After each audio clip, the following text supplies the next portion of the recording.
بزرگان محترم اور برادران عزیز، ربیع الاول کا مہینہ شروع ہو چکا ہے اور یہ وہ مبارک مہینہ ہے جس میں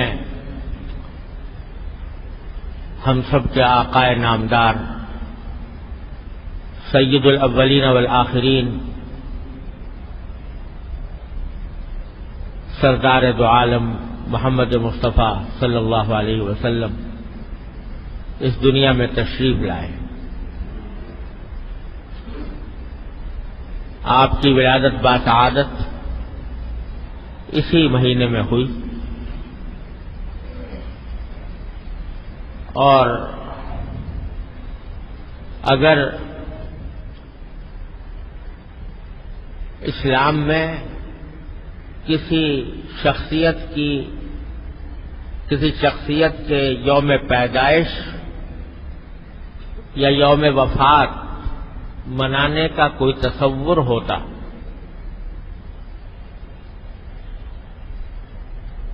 تو نبی کریم سرور دو عالم صلی اللہ علیہ وسلم کے یوم ولادت سے زیادہ کوئی اور دن اس کا مستحق نہیں تھا،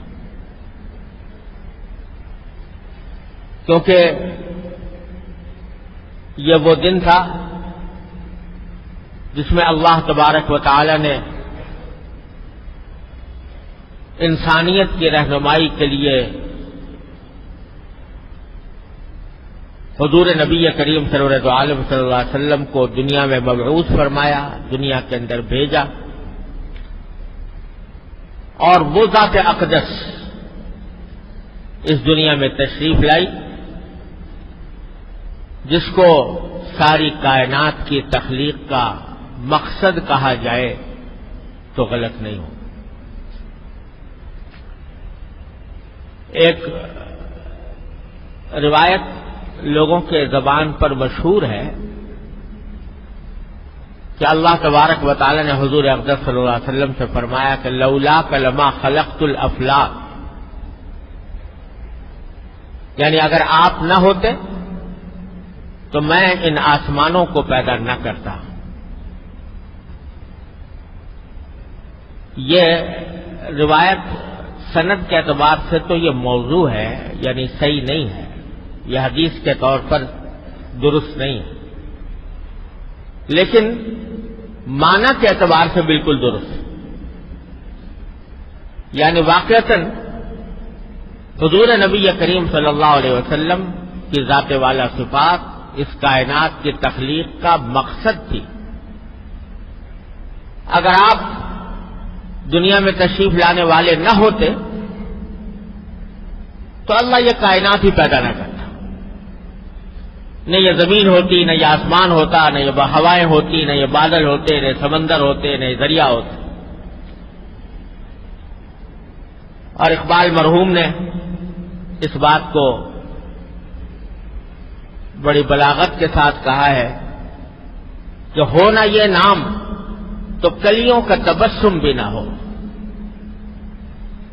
ہونا یہ نام یعنی نبی کریم صلی اللہ علیہ وسلم کا نام مبارک، ہونا یہ نام تو کلیوں کا تبسم بھی نہ ہو، چمن دہر میں بلبل کا ترنم بھی نہ ہو، یہ نہ ساقی ہو تو پھر میں بھی نہ ہو، خم بھی نہ ہو، بزم توحید بھی دنیا میں نہ ہو، تم بھی نہ ہو، خیمہ افلاک کا استادہ اسی نام سے ہے، نبض ہستی تو پیشامادہ اسی نام سے ہے۔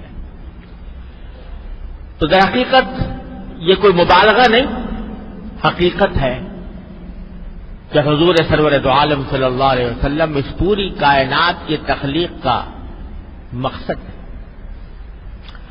لہذا جس دن اللہ تبارک و تعالی نے آپ کو اس دنیا میں مبعوث فرمایا، وہ دن یقیناً اس کائنات کا سب سے زیادہ مقدس، سب سے زیادہ سعادت والا دن تھا، سب سے زیادہ مبارک دن تھا، جس میں سرکار دو عالم صلی اللہ علیہ وسلم دنیا میں تشریف لائے۔ تو اگر اسلام میں کسی کے یوم پیدائش منانے کا کوئی تصور ہوتا تو اس دن سے زیادہ کوئی اس بات کا حقدار نہیں تھا کہ اس دن کو ایک عید کا دن بنایا جائے، اس کو ایک جشن کا دن بنایا جائے۔ لیکن جو دین لے کر سرکار دو عالم صلی اللہ علیہ وسلم تشریف لائے اور جس دین کی آپ نے ہمیں تعلیم و تبلیغ فرمائی، وہ دنیا سے نرالا دین ہے، وہ سارے مذہبوں سے نرالا مذہب ہے۔ اس میں اللہ تبارک و تعالی نے حضور اقدس صلی اللہ علیہ وسلم کے حوالے سے اور آپ کے ذریعے ہمیں جو تعلیمات عطا فرمائی ہیں وہ یہ ہے کہ رسمی طور پر دن منانے سے کچھ نہیں ہوتا۔ کسی کا یوم پیدائش منا لو، کسی کا یوم وفات منا لو، اس کے اوپر جشن کر لو، اس کی یاد میں چراغاں کر لو، اس سے کچھ نہیں ہوتا۔ اصل بات یہ ہے کہ جو پیغام وہ لے کر تشریف لائے تھے، جو تعلیم انہوں نے دی تھی اور جو ہدایات انہوں نے عطا فرمائی تھی، ان پر کتنا عمل کر رہے ہیں۔ ہمارا سارا دین ہمیں یہ سکھاتا ہے کہ رسمی طور پر دن منانے سے کچھ نہیں ہوتا، رسمی طور پر کوئی کارروائی کر دینے کی کوئی حقیقت نہیں۔ اصل بات یہ ہے کہ اس روح کو دیکھو، اس پیغام کو دیکھو جو سرکار دو عالم صلی اللہ علیہ وسلم لے کر تشریف لائے۔ یہی وجہ ہے کہ آپ دیکھیں گے کہ یوں تو ہر مذہب کے اندر کوئی نہ کوئی عید کا دن ہوتا ہے، کوئی جشن کا دن ہوتا ہے، تہوار منایا جاتا ہے، اسلام میں بھی ہے۔ لیکن اسلام نے سارے مذہبوں سے ہٹ کر، سارے ادیان سے ہٹ کر 2 دن مقرر فرمائے ہیں عید کے، جشن منانے کے، تہوار منانے، ایک عید الفطر اور ایک عید الاضحیٰ۔ اگر آپ غور کریں تو دونوں دن ایسے ہیں کہ کسی خاص تاریخی واقعے کی یاد میں مقرر نہیں کیے گئے۔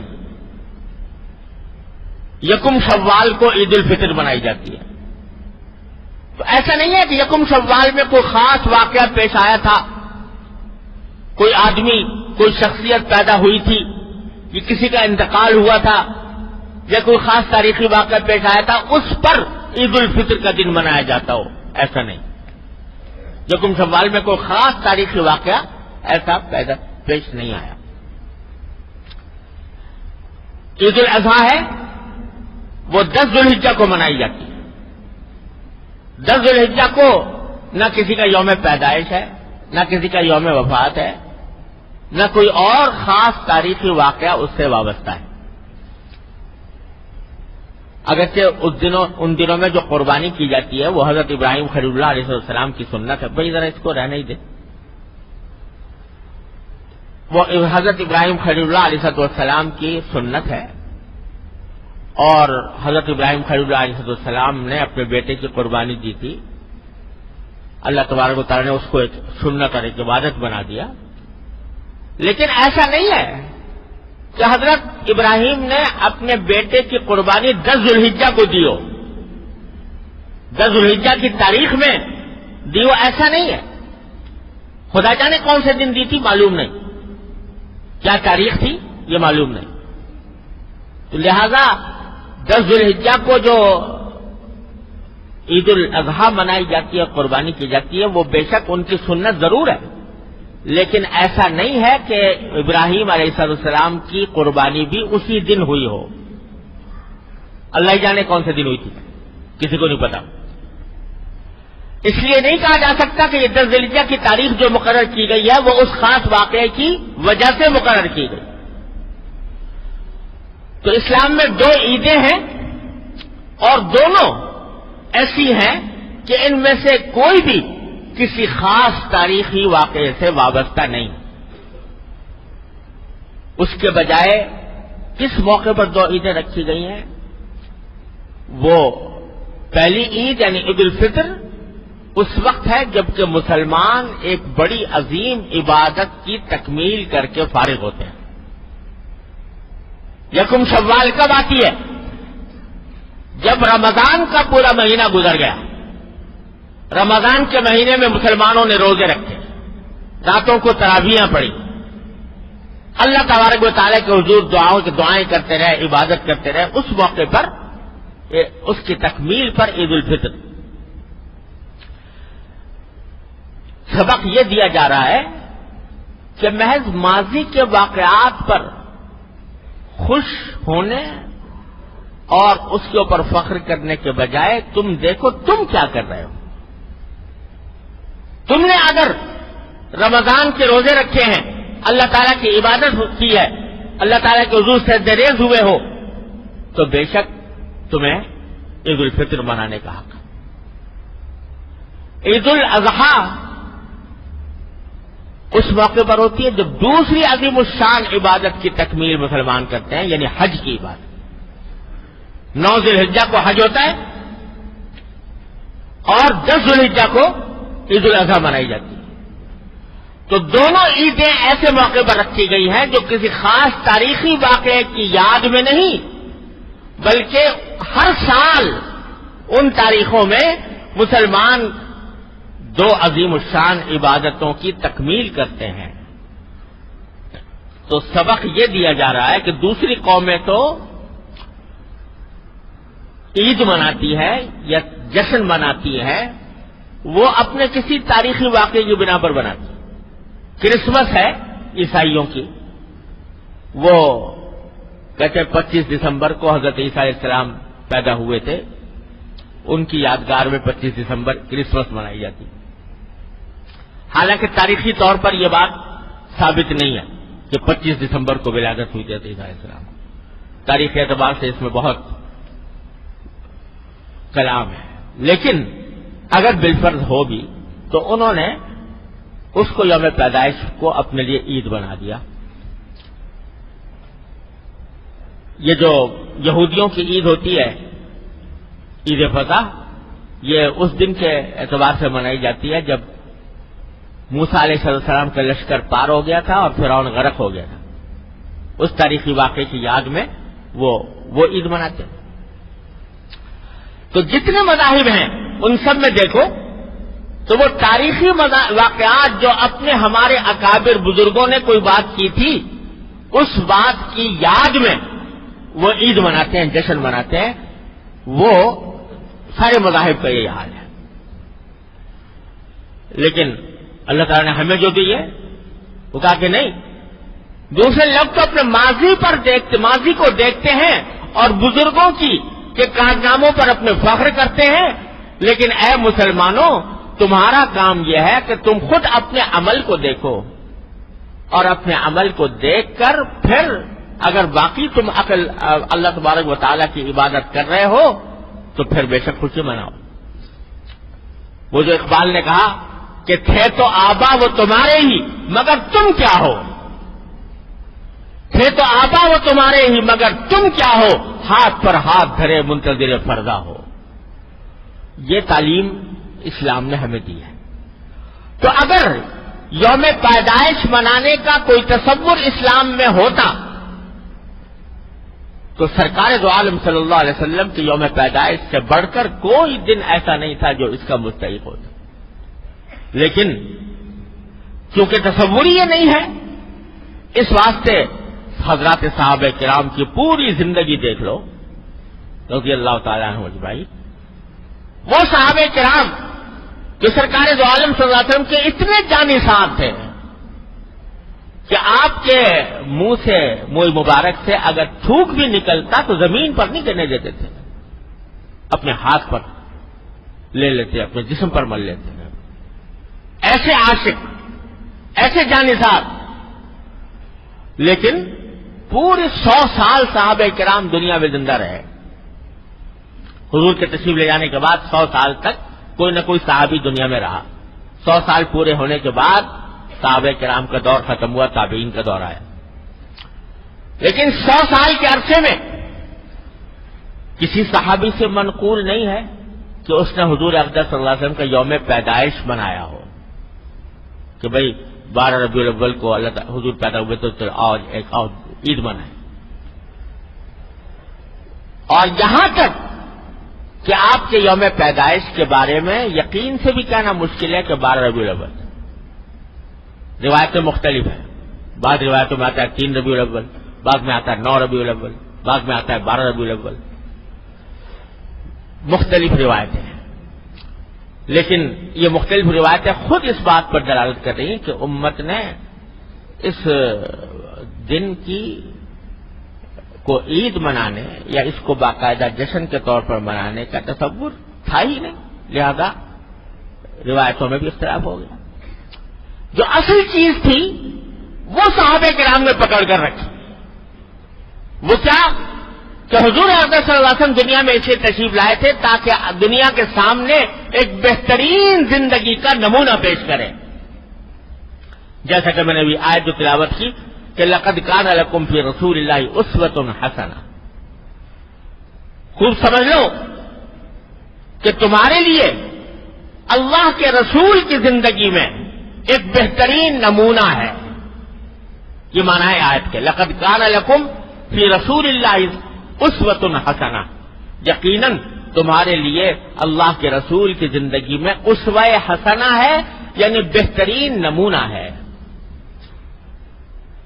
اس نمونے کو دیکھو. ہم نے اس لیے بھیجا ہے سرکار دو عالم صلی اللہ علیہ وسلم کو تاکہ تم آپ کی زندگی کے نمونے کو دیکھو اور اپنی زندگی میں اس کو اپنانے کی کوشش کرو، اس کی اتباع کی کوشش کرو.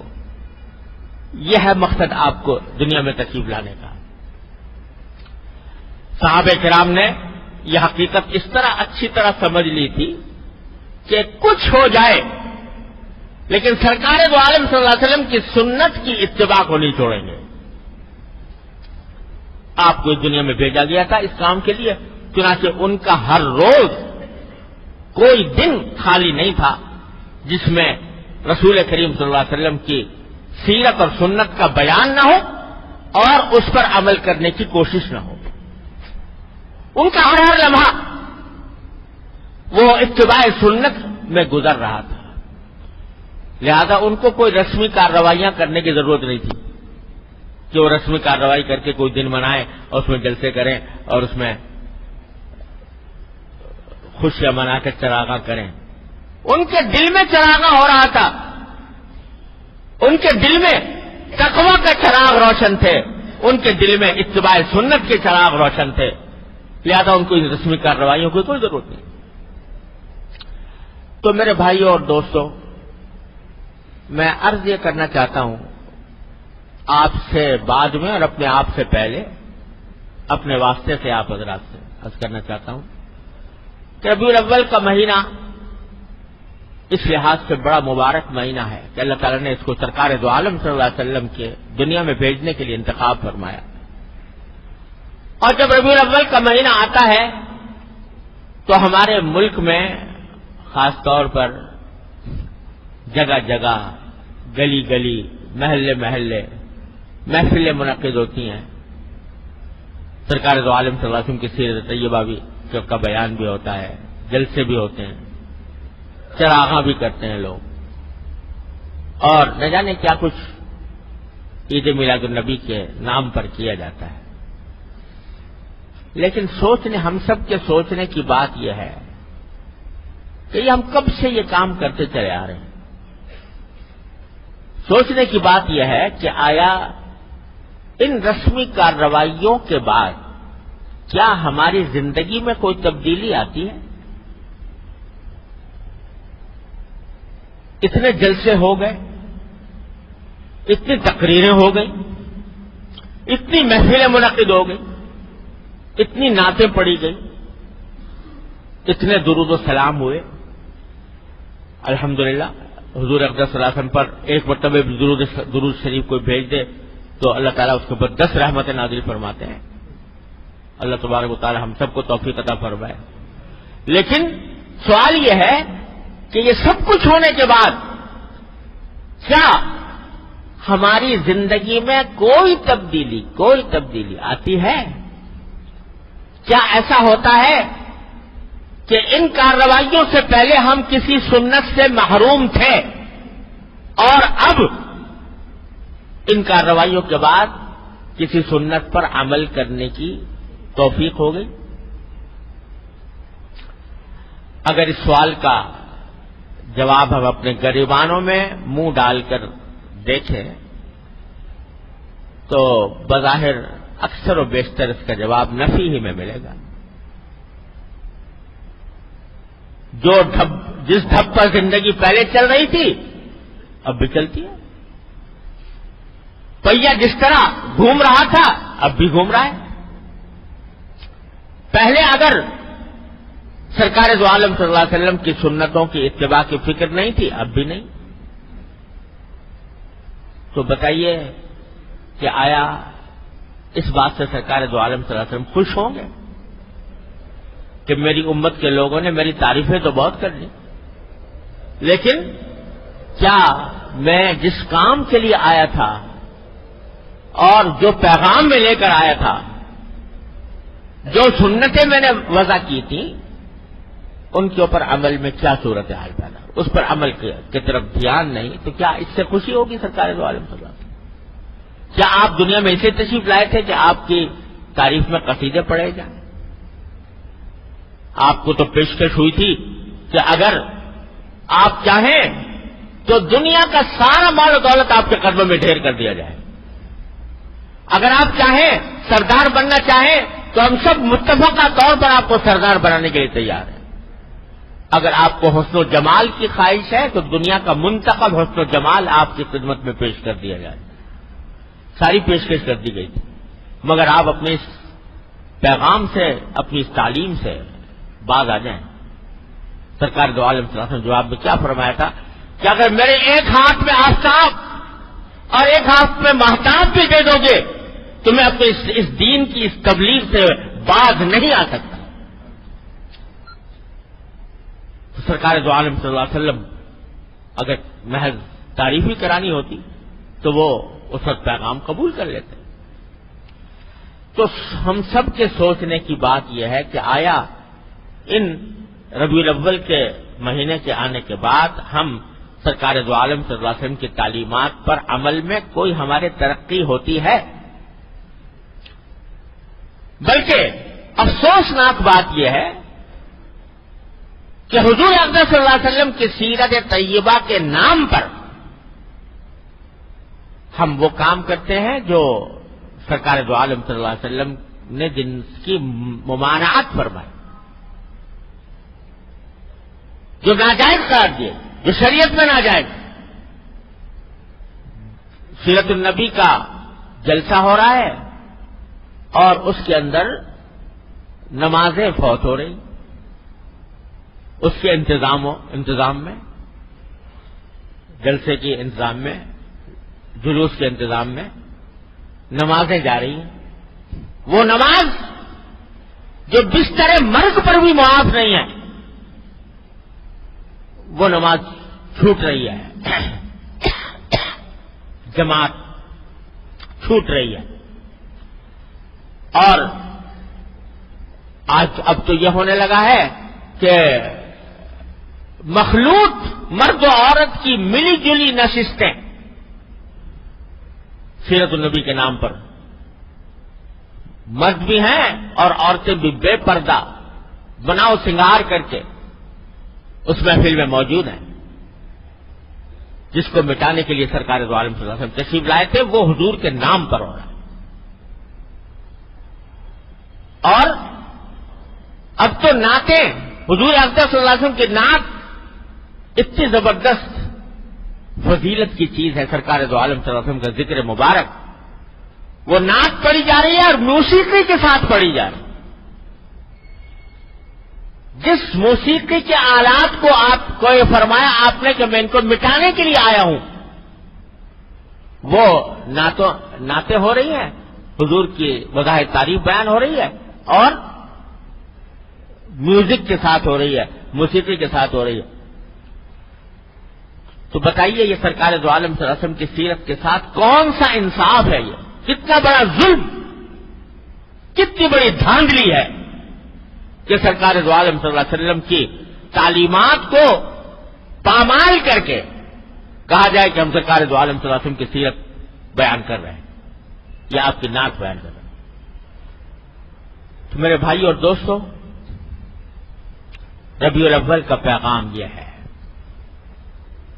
کہ ان رسمی کارروائیوں میں پڑھنے کے بجائے یہ دیکھو اگر واقعی سرکار دو عالم صلی اللہ علیہ وسلم کے ساتھ محبت کا دعویٰ ہے، اگر واقعتاً سرکار دو عالم صلی اللہ علیہ وسلم کے امتی ہو تو کم از کم اس مہینے میں اتنا جائزہ لے لو کہ سرکار دو عالم صلی اللہ علیہ وسلم کی کون سی سنت پر ہم عمل کرتے ہیں اور کون سے پہ عمل نہیں کرتے، جس پر نہیں کرتے اس کے اوپر اب کرنے کی کوشش کریں.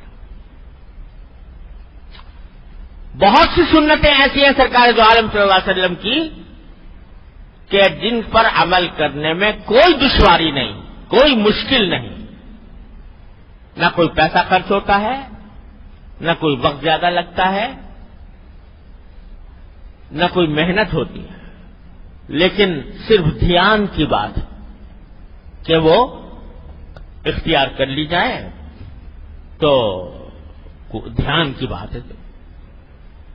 مسجد میں داخل ہوتے وقت پہلے مثلا پاؤں پہلے دایاں داخل کرو، کیا دشواری ہے اس میں؟ کوئی پریشانی نہیں. لیکن اگر دھیان نہیں ہے تو سنت سے محروم ہے.